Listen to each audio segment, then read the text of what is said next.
My deadbeat father didn't include us in his wedding party and made my sister make 400 sandwiches for his wedding. So, we ruined his pictures and made everything blue. I and my 3 sisters have a dad. I know everyone does, but we have one of those deadbeat dads. The ones who are just not very good at fathering and have never really been around in a meaningful way. Dad had a series of fiancés since our stepmother divorced him 10 years ago.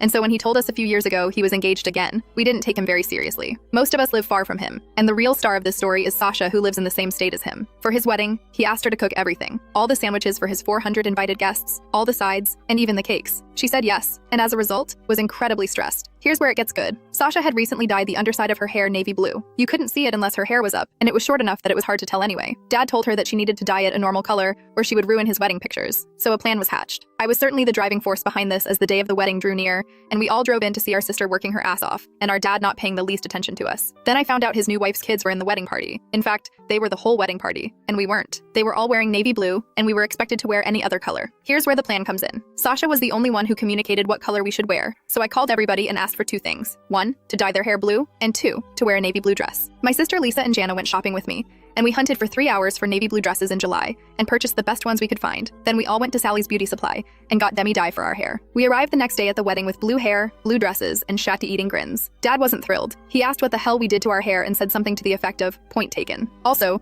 400 people did not attend. Maybe 20 did. Yes, it was incredibly satisfying.